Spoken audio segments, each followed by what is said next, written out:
The Baltimore Ravens cornerback position this offseason has been a very big topic of conversation about whether they have enough in that room. We talk about what they could do to maybe bring a couple of former Ravens back and so much more coming up next year on Locked On Ravens. You are Locked On Ravens, your daily Baltimore Ravens podcast, part of the Locked On Podcast Network, your team every day.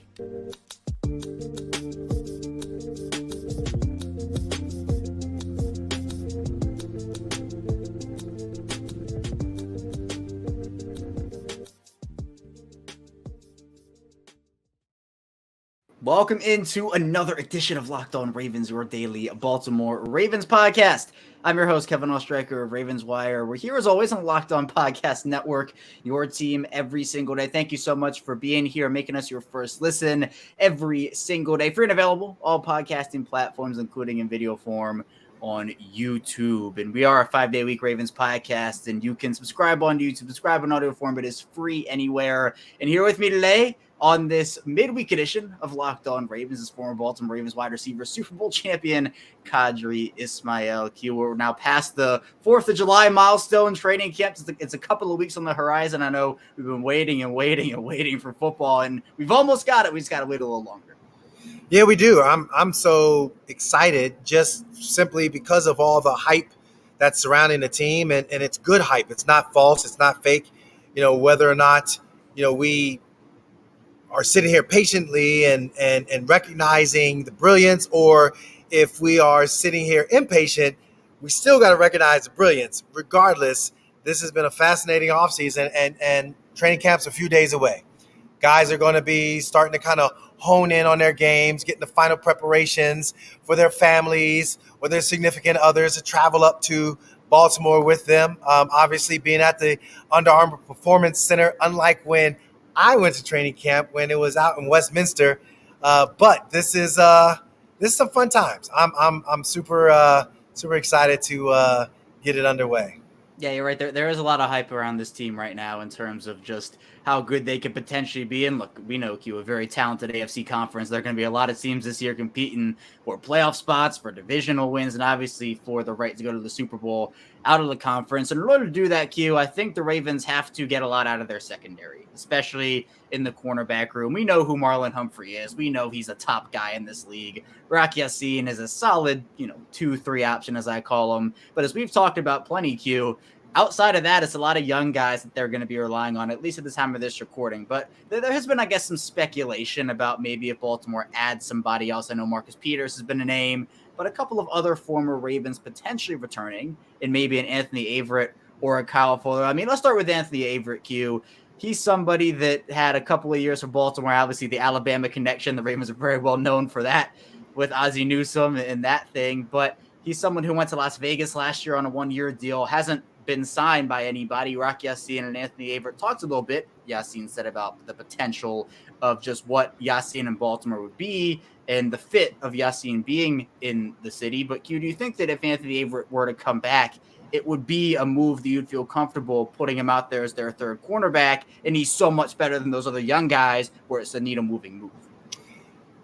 I think Anthony Averett is a fine corner. I think he would be a guy that would come in to compete, not necessarily just be handed the position. When you look at the way the league goes, it's a what have you done for me lately proposition. Always. You're always going to have to earn your stripes no matter who you are. You could be Lamar Jackson. You obviously, earned enough as far as your contract, but you got to go out there and prove that you're worthy of that deal. Now, with that said, some guys got more leverage than other guys. So Anthony Averett's not signed for a reason. I think he's fine. He's good. He's serviceable.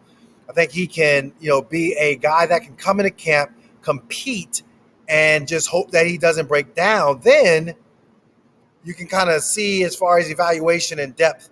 But I see him more as like a role player, special teams player, somebody that you wouldn't necessarily hang your hat on.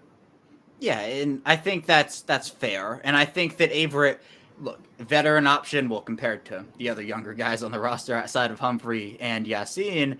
But if you want to get a real veteran, one of those guys, Kyle Fuller would be somebody. Now, Fuller only played in, less than one game for the Ravens, toward the ACL in the week 1 game against the Jets, unfortunately. Had a pretty rough preseason, but I think a lot of people were excited about the potential of just what he could be in this defense. Now, I know there are a lot of questions about, where is the ACL injury now? Is he fully recovered from it? What would that be? Is that a move, Q? Maybe you feel like a veteran is needed in that room and Fuller could be the guy familiarity in the Mike Macdonald defense, at least from training camp? Or is that, again, just something where it's a special teams depth player and you'd rather just trust the young guys in that situation? Well, you can't make the club in the tub. Unfortunately, when you get injured, that means there's an opportunity for somebody else to step up. An ACL injury is not like what it was years ago as far as, the recovery process and the rehab and all the things. I think when you look at Fuller's rehab, we really haven't heard too much publicly. But I will say that from a rehab standpoint, when you see him, it's going to take a minute to get back out on the field. Remember, even, for example, what we saw last year with Marcus Peters, it wasn't like he just came in there and he was just like, oh, yeah, I'm fine. I'm totally fine. It took him a while to kind of get back into the groove. Is that something that you want to see from Fuller, or is it hey, go ahead, continue to rehab, do what you got to do. We know you're out there. We will make sure that, if something goes on, you're on our bat phone and we'll call you. I think it's kind of like that situation. Not necessarily we'll bring you in training camp and do the rehab for you. I think it's more along the lines of he's on his own. Let's see what it looks like if, in fact, we do need you. And, we look at, our doctors take a look at where you're at. Our training staff takes a look at where you're at and then kind of make a decision from there. Yeah, and it's interesting, Q, because I think when you're talking about adding somebody, I think outside linebackers a little different because they literally at this point are essentially only 3 deep right now with Owe, Ajabo, and Bowser. Tavius Robinson, I wouldn't want to put huge pressure on him in year 1. But corner-wise, is the argument maybe against signing a veteran right now, maybe up until the last week before the season? Maybe you just want to see what you have in training camp with the young players, and if you sign a veteran, that's taking away training camp or preseason snaps? Or do you feel like if they were to bring somebody in, is right now before training camp the time to do it? If you're Justin Houston, you don't need training camp. I'm even saying like Odell Beckham technically doesn't need training camp. Like the regular season is imprinted into you, like literally when you're playing at such a high level, right around that 4th year. Training camp, kind of fine-tuned you. Young players absolutely need training camp. Absolutely need to kind of get back into the flow, the groove, the in-shapeness, to see and test yourself before the first regular season game so the lights don't get too big when it comes to being on prime time. I just think that this ball club, the fine line of starters and backups, it is so razor thin because those backups are so young. I think it's a situation where you don't want to bring in a guy to disrupt that growth because ultimately, yeah, you got some high ticket guys, but this league is about sustaining, the mid-level, low ticket guy and him thriving. Training camp is that space where they can thrive. Yeah, that's a good point. And I think, it's a risk, I guess, either way, if they bring in somebody or if they don't. Because, let's face it, Q, right now on the free agent market, it's not like you got a Marlon Humphrey out there you can just sign off the street and bring in, right? These are guys who are out there either for a reason or just looking for the right opportunity. So if you sign one of those guys and it buries a young guy that could perform really well, maybe Trayvon Mullen is this, diamond in the rough and he just has to get snaps to prove it. If you sign out Kyle Fuller and that doesn't work out, it's a risk there. there. It's also a risk, as we saw last year with the wide receiver position the corner's a lesser extent of what happened with wide receiver last year because you have Marlon Humphrey. But if the young guys don't pan out, and if Humphrey goes down or if Yassine goes down and no young guys step up, then you might need to bring in a veteran like they did with Marcus Peters in 2019, or linebacker like what they did with LJ Fort and Josh Bynes, where you just need a spark. So either way, you're taking a risk and either hoping a veteran pans out or a young guy pans out. But we do know, the Ravens potentially are interested in adding to the secondary as they brought in Adrian Amos for a second visit before he signed with the Jets due to Chuck Clark's injury. Unfortunate for Chuck Clark, obviously, what happened there.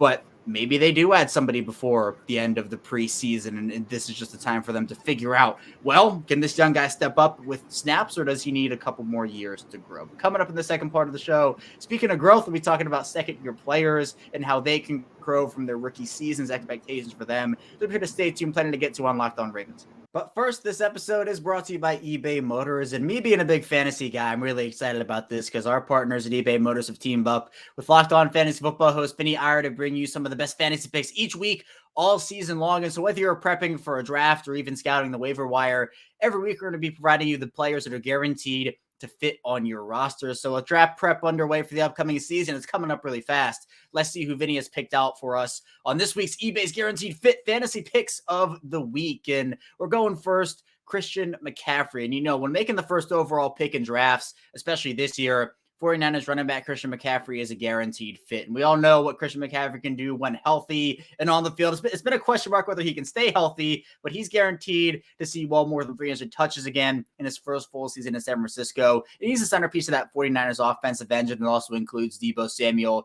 and some others. McCaffrey checks all the boxes, including his talent and usage, high floor and ceiling, and you can run with CMC as the guaranteed fit at number one for a smooth ride through another year of big numbers. I like that name. Run CMC is a big popular fantasy name, or at least it has been for a while. So with eBay Guaranteed Fit and over 122 million parts and accessories for your vehicle right at your fingertips, you can make sure your ride stays healthy and running smoothly. Air filters, brakes, batteries, all the things you need. Taillights, alternators, shocks, struts, you name it, eBay Motors has it, and they'll make sure it is the right fit for your car because eBay Guaranteed Fit helps you understand exactly what part you need for your vehicle the first time. So go forth, switch gears, crank the AC, and say goodbye to sweating if your ride needs a little fixing up, because now you know you'll always be set up for success from the get-go. With eBay Guaranteed Fit, everything your vehicle is calling for is just a click away. For the parts and accessories that fit your vehicle, just look for the green check. Get the right parts, the right fit, and the right prices at ebaymotors.com. Let's ride. eBay Guaranteed Fit, only available to U.S. customers.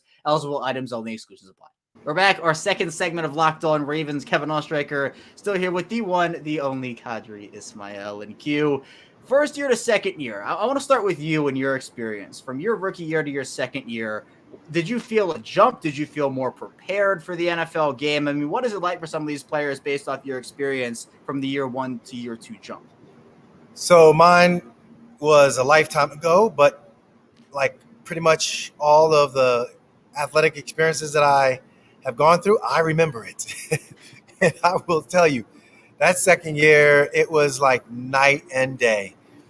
First and foremost, if you're a draft pick, your end of your college career now becomes preparing for a test in underwear.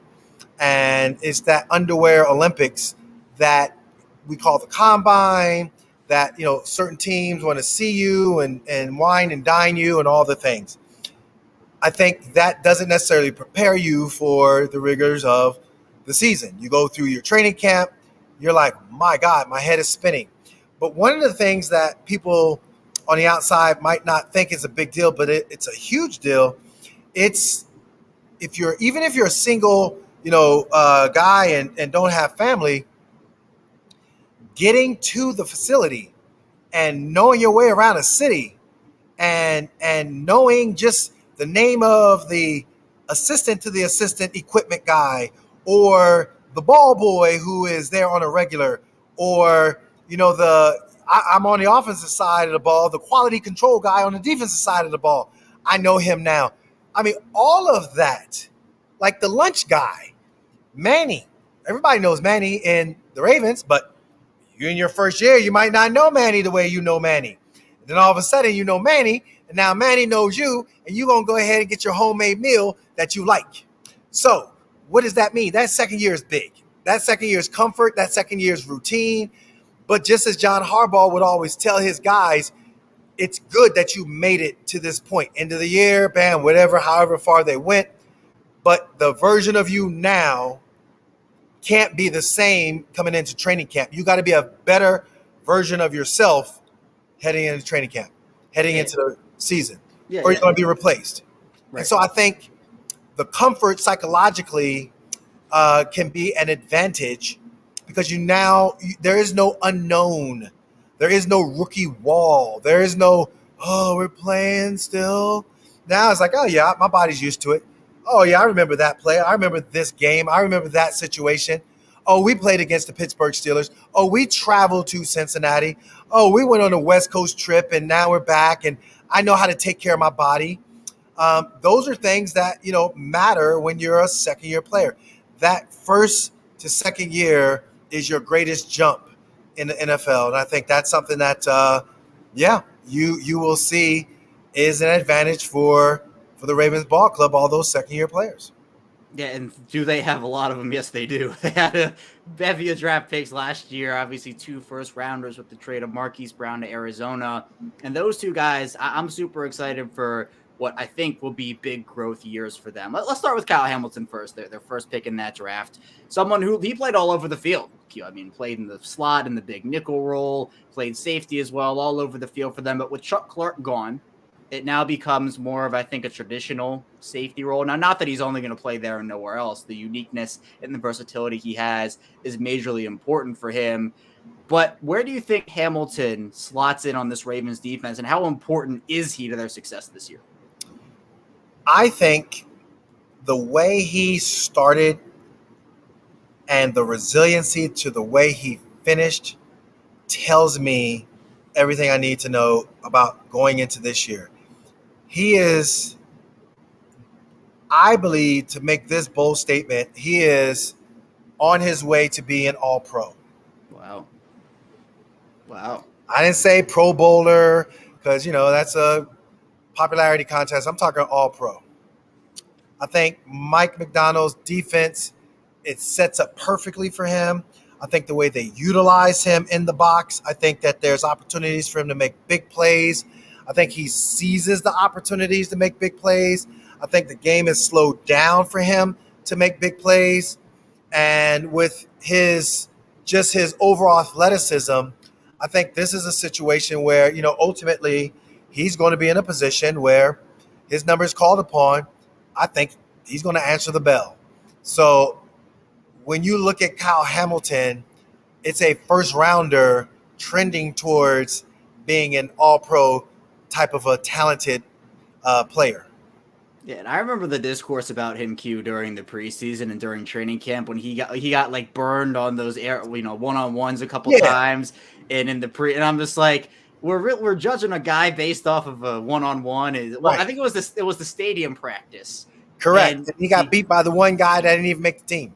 Right. And everyone was like, oh, well, there's that 40 speed coming back to bite him. And I'm like, for all the you call it the underwear Olympics, Q. I feel like we've talked about the drills, but they sometimes get so overblown with the 40 speed, especially where, straight line speed is different than pure game speed and how a player can play within that. And there were multiple plays last year, Q, where Kyle Hamilton, who cares about the 40 time? He's blazing in. He's rocketing in to make a stop in the run game or blitz the quarterback. So he's someone who's going to be so good for them. But also another one with Tyler Linderbaum.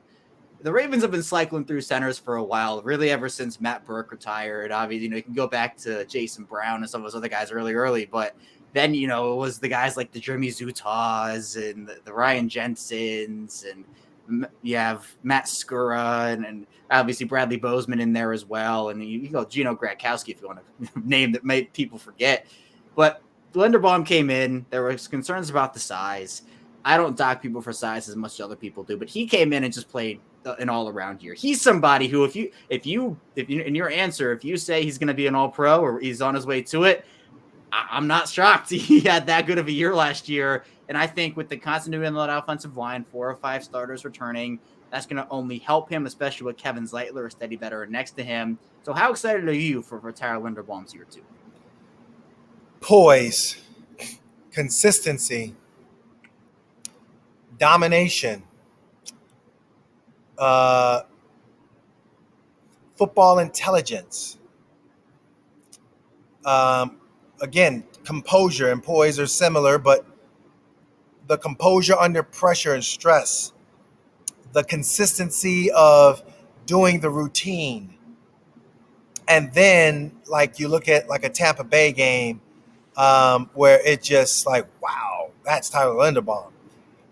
To me,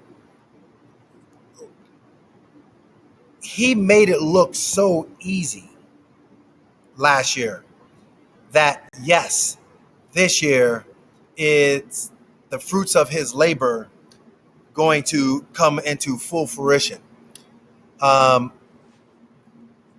You can say what you want about Todd Monken, but the fact that you're going to have the middle of your offense chilling, meaning you got Linderbaum and you got Lamar, the two L's, L and L, chilling. That is awesome.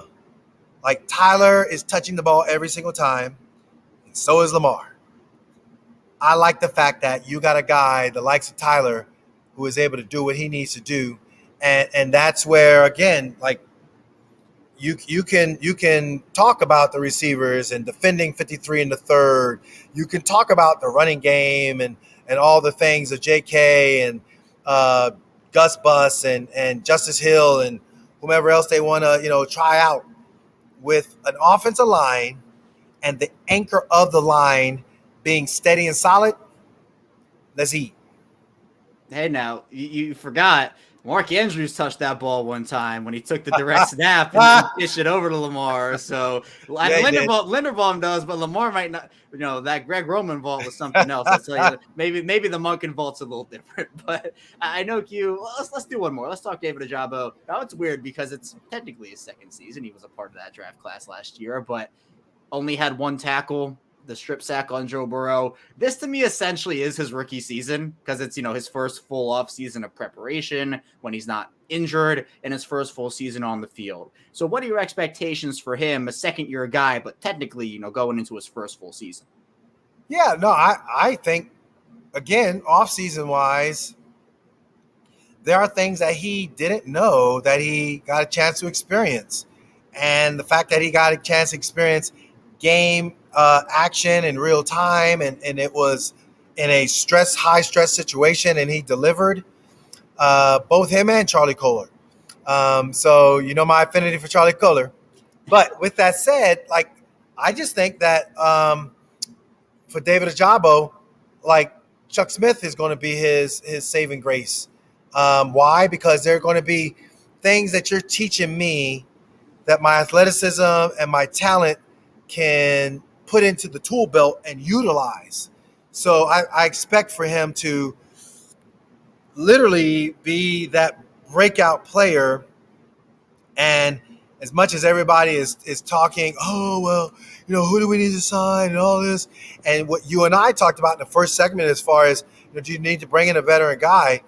I just think it's reps. I think it's reps that, is going to be utilized by him and is going to be utilized well. And I think that he's going to be in a great position. I'll be curious. Here's what's going to settle it when they have the joint practices versus the Commanders. Watch how he blows it up. And that's where we're going to be like, yep, David Ojabo's ready for the season. Yeah, joint practices are huge, especially, it's essentially a taste of game action without it being game action because you're so tired of going up against your own guys for, all those weeks. You get a fresh reset for players like that. So I'm excited for David Ojabo, and he's somebody that, look, he's gonna get plenty of snaps this year if they don't sign anybody else. He's essentially the number 2, or depending on where you view Ty Spouser. I know it's different for everybody, but essentially number 2, number 3 guy. They hope he can produce as a number 2 option, and they hope that Afe Owe can produce as the number 1. But coming up in the final part of the show, they're going to produce in that Mike Macdonald defense. We'll talk about expectations for Mike Macdonald in his year 2 coming up next here on Locked On Ravens. We're back rounding out Locked On Ravens. Kevin Oestreicher still here with Qadry Ismail. And Q, we talked about second-year players, but a second-year coach now, at least second-year defensive coordinator, is Mike Macdonald. Now, you mentioned it with Kyle Hamilton, kind of how he started to how he finished. it was the same thing a little bit with Mike Macdonald. I think started off just trying to feel out the NFL game from a defensive coordinator standpoint. The Dolphins game was one that, Lamar had an MVP performance. The defense in the fourth quarter did not, but they ended up bouncing back in, the New England game to an extent. Devontae Parker averaged like 35 yards a catch in that game somehow. But over the course of the rest of the year, Q, I thought Mike Macdonald settled in. I thought his defense played a lot more aggressive. They get Roquan Smith in the fold. Now, how do you expect this year to go from Macdonald with that year of experience under his belt as a coach? The poise that you want from your coordinator is the work that you've seen him do in the offseason with schemes. Every good personnel guy, when they're scouting a team, like they don't look at necessarily the scheme. The coordinator is who they have a book on the coordinator. Here's what he likes. Here's what he's called. Here's the situation that he was in. Now, self-scouting puts you in the position where now you're looking at the different downs and distances. What was your call? What was your thinking on that? What could I have done better? What did I tip? What did I do that put my team in a bad situation? And then now it becomes, okay, I've learned. I think now I can overcome those things and be more mindful of my teaching progress to the players. My install is going to be more succinct. My ability to help players just be a lot more attuned to what they need to do. I think that's something that we're going to see from Mike Macdonald. Yeah, and I think for Macdonald, there was always the comparison about, how is his defense going to be different than Don Martindale's defense? And obviously we know Don Martindale is someone who lives by the blitz and dies by the blitz, but that doesn't mean Mike Macdonald wasn't aggressive last year. He played an aggressive style of defense. It was just in a different way than, Don Martindale did it over his time with the Ravens. But I mentioned the veterans, Q. The Ravens have lost Calais Campbell. They've lost Chuck Clark. Do you think that'll have any impact on maybe how Macdonald calls a defense? They still have veterans, so I'm not saying they don't. Obviously Roquan Smith, his first full year with the Ravens, Marlon Humphrey as well, Marcus Williams, his second year with the Ravens, so technically a second-year guy for Baltimore. But do you feel like with the younger defense, he might look to call things differently, or do you think he's going to stay aggressive and stay with what he's been doing? Bruh, again, the book says aggressiveness. He's going to color it up a little bit different. And, yeah, he'll probably, move guys in different positions. But, nah, he's going to be just fine when it comes to not that Calais is going to be missed. He will. But the X factor of the high tide raising all ships guy, like Roquan is that dude. And when you look at Patrick Queen and his – man, I got to be ready. I got to be on point. Patrick Queen, that's a dynamic duo. They put people in position, and it's not what I say, it's what I do. Chuck Clark was a what I do, not what I say type of a guy. You still got those same guys there. Let Marlon be the muse. Let him be the one that, hypes guys up and, talks up everybody and bring on the vocal leadership. I think, Rock Ya-Sin, he'll need to make a couple plays early on, but you'll see him kind of lock in and have that leadership. I don't necessarily worry about the whole young guy thing. David Ajabo, he's going to be fine because he got his boy in Odafe Owe. I think Tyus Bowser, again, you got to show it, but I think all three of those guys are ready to show it, are ready to put forth the effort that is required to, not worry about other guys that were here last year. Last year is in the rearview mirror in their point of view. We could talk about it all we want. But Devontae Freeman is not coming through that door, so we're not worrying about it. Man, I hope one day he does as a coach, and then I can say officially he walked through that door. Maybe not as a player, but he, as assistant or running back coach or something like that. But let's have fun with this last question, Q. Well, won't be fun if it ends up happening. But Mike Macdonald, I think, established himself as one of the best young coaches in the entire league, offense or defense. If he has another great year, do you think he'll start getting head coaching looks this next offseason? It's possible. Depends on how far the team goes. But then again, it also depends on where he's at. Like, is he ready? The rumor mill in the league is incredibly strong, way stronger than you and I can ever realize when it comes to, the fan base knows this, or the front office, gossip is this. Like it's all there. Like, so my point is that we will see what the rumor mills say, and if his name begins to get floated around. But I think a lot of teams are kind of jockeying for, coordinators on the offensive side of the ball, just because simply, when you look at the bigger scheme, that's where, the NFL is trending towards. I'm sure Todd Monken is like, I'm comfortable with my own skin. I know what I need to do. And I know at the same time, from what I need to do is stay an offensive coordinator, not a head coach. You can get enticed when you're a young, coach, and get challenged to be like, ooh, maybe this is for me. Who knows? Possibly Mike Macdonald. But as of now, he could have a great year, and I could easily see him still being a Raven, and it's what it is. Yeah, and I know there were coaches for a while. I mean, I remember Don Martindale was getting head coaching from the Giants, funny enough, but he got a couple of years of head coaching looks from the Giants, and it just never materialized. So sometimes people get hired right away once those head coaches, the head coaching looks start to come. But I think you're right in the fact that across the league nowadays, it is generally more skewed towards the younger offensive minds when it comes to head coaches, just because of the way the league is going, and you want to have that innovation. Not that defensive coordinators can't be innovative themselves. We've seen success stories with defensive coordinators throughout the league over the course of many years, but I don't know if my prediction is not that he will leave next year, even if he does get head coaching list. I don't think he will. I think it'd take a couple years. Hopefully I didn't jinx it, but I think that at the end of the day, he will stay a Raven, and that is the best thing for the Ravens. They made the right hire. I know there's a little bit of concern about his inexperience from a NFL play calling perspective, but they now have the young defensive mind in Mike Macdonald, in the veteran offensive mind in Todd Monken. Q, I appreciate you hopping on here again. We're chugging along, waiting for training camp. We got positional battles we'll talk about soon, and I'm excited to do it.